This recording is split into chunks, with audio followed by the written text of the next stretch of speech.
What is going on, soccer card fiends? Hopefully you guys are having a wonderful day, and today we wanted to go through a video on how to prospect young players. Now this isn't going to be exactly how to find one particular guy and then go all in on him. This is going to be more of a general approach that I take towards prospecting young players and what I'd advise other people to do. Your strategy may be different than mine, but with that said, let's go ahead and get on into it. So the first thing that comes with prospecting young players and investing in the youth in general is you have to accept that you're not a great scout and that this isn't the ideal market to be a part of if you are looking to invest in the long term. That's very obvious. If you took a basket approach to investing in rookies, you would know that most all of them are going to flame out, and then there will be 2 or 3 that are actually good. And with that, that's not a sustainable way to build your collection long term. You can have a little bit of fun with it, but you shouldn't rely on it and really use it as a crutch. So it's extremely hard to predict which players are going to be the ones that hit. On top of that, you have injuries, so even if you are right, there is a potential chance that they just end up getting injured so much that they cannot actually hit their ceiling. You have career situations. Maybe they're at a club that, has a lot of depth up at the forward position, and maybe they're a little bit down the ladder. Maybe they have a coach in which their system doesn't fit them as well, so they're not performing in that regard.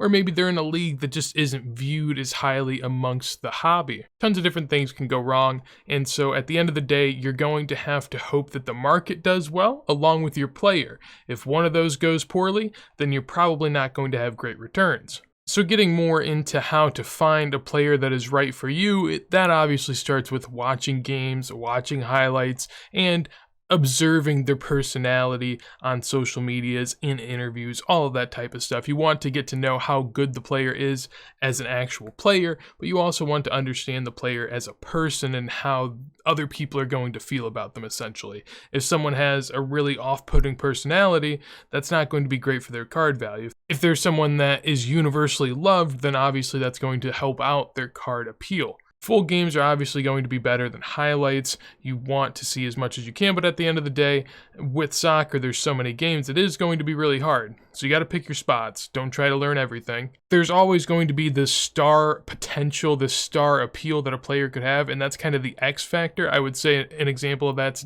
David Beckham.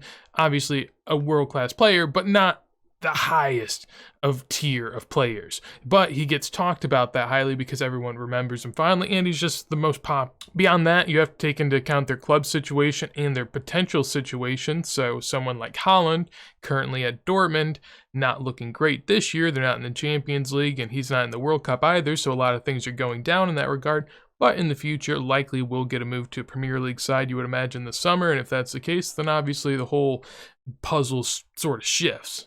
So you have to have some foresight in that regard and know their current situation, so you have to be following them as well. Beyond a potential move, could they eventually be benched for other depth, or maybe their team has to go out and find a replacement?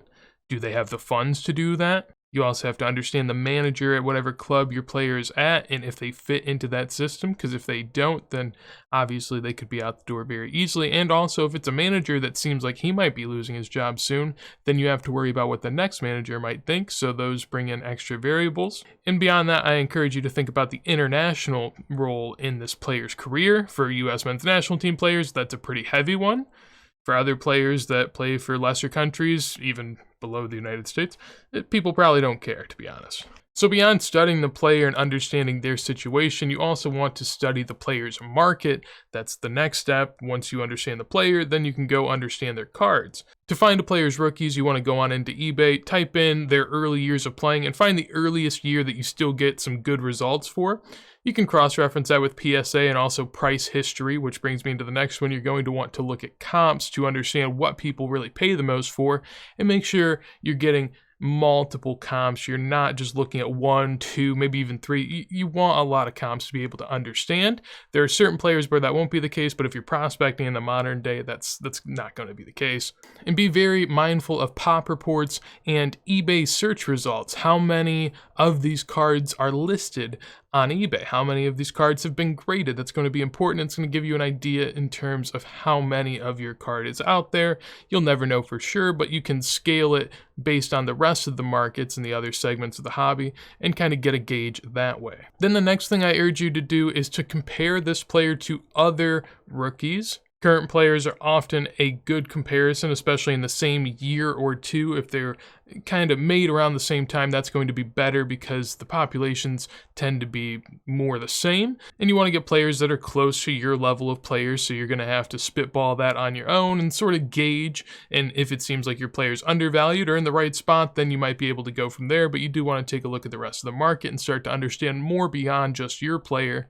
In addition to that, I would recommend looking up legend players that are absolute greats of the game that this person could hope to strive for one day. If everything went right for this player, who could they be? And then once you figure that out, go back and look at the player that they could potentially be and what their rookies are like, because that kind of shows you what the ceiling could be.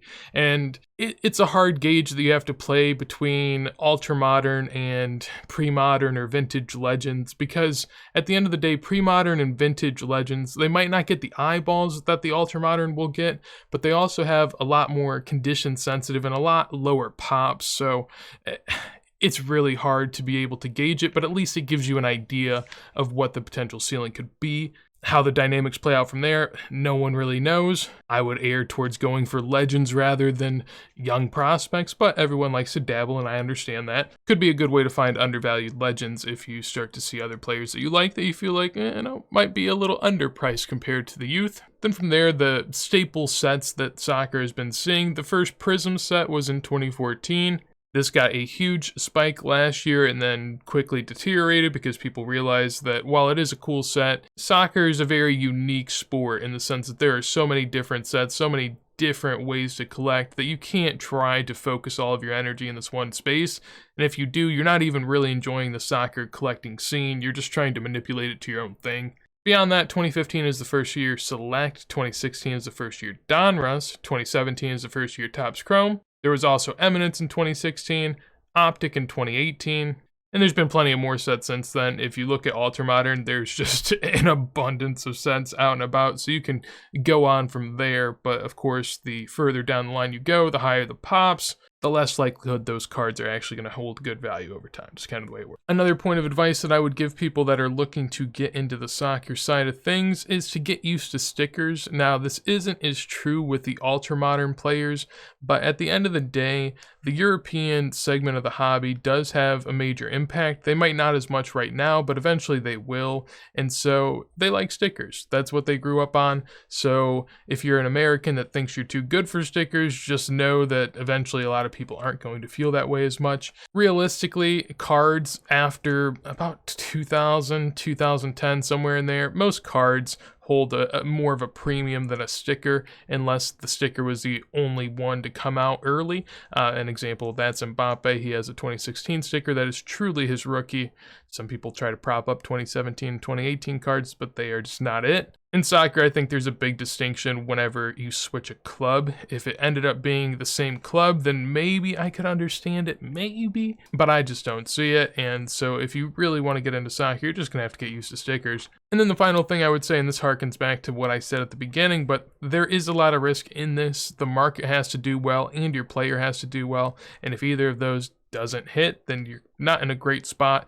In addition to that, with prospecting, it is fun, it is exciting, but at the end of the day, you can't overstretch with it because it is time consuming. You have to keep up with how these players are doing, what their situation is, what you can view going forward for them, all while also taking into account their prices, listing their cards, trying to sell at the right time and buy back at some, there's just a lot of things you have to do.